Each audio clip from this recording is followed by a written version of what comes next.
சென்னை பாரிமுனையில் உள்ள ராஜா அண்ணாமலை மன்றத்தில் அமைக்கப்பட்டுள்ள முன்னாள் முதலமைச்சர் கருணாநிதியின் புகைப்பட கண்காட்சியை முதலமைச்சர் மு.க.ஸ்டாலின் பார்வையிட்டு வருகிறார்.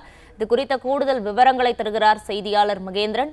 வணக்கம் மகேந்திரன், இது குறித்த முழு விவரங்களையும் பதிவு பண்ணலாம். வணக்கம். காலம் உள்ளவரை கலைஞர் என்ற தலைப்பில் முன்னாள் முதலமைச்சர் கலைஞர் கருணாநிதியின் வரலாற்று புகைப்படங்கள் நவீன முறையில் புகைப்பட கண்காட்சியாக சென்னை பாரிமுனையில் இருக்கக்கூடிய ராஜா அண்ணாமலை மன்றத்தில் அமைக்கப்பட்டிருக்கிறது. இந்த புகைப்பட கண்காட்சியை தற்பொழுது முதலமைச்சர் மு.க.ஸ்டாலின் நேரில் பார்வையிட்டு வருகிறார். சமீபத்தில் நடிகர் பிரகாஷ்ராஜ் இந்த நவீன புகைப்பட கண்காட்சியை திறந்து வைத்தார். பல்வேறு அரசியல் தலைவர்களும் சினிமா பிரபலங்களும் இந்த புகைப்பட கண்காட்சியை தொடர்ந்து கடந்த சில நாட்களாக பார்வையிட்டு வந்தனர்.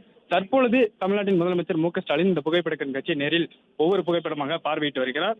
முன்னாள் முதலமைச்சர் கருணாநிதியின் வரலாற்றை குறிப்பிடும் வகையில் அவரின் சொந்த ஊரான திருவாரூர் தொடங்கி மெரினா நினைவிடம் வரை பல்வேறு அரிய புகைப்படங்கள், 100க்கும் மேற்பட்ட அரிய புகைப்படங்கள் இந்த புகைப்பட கண்காட்சியில் இடம்பெற்றிருக்கிறது. இந்த புகைப்படங்களை தற்பொழுது முதலமைச்சர் மு.க.ஸ்டாலின் பார்வையிட்டு வருகிறார். அரிய புகைப்படங்கள் மட்டுமல்லாது செல்ஃபி பாயிண்ட் போன்ற பல்வேறு நவீன கால புகைப்படங்களும் இந்த புகைப்பட கண்காட்சியில் இடம்பெற்றிருக்கிறது. அவற்றையும் தற்பொழுது முதலமைச்சர் மு.க.ஸ்டாலின் பார்வையிட்டு வருகிறார்.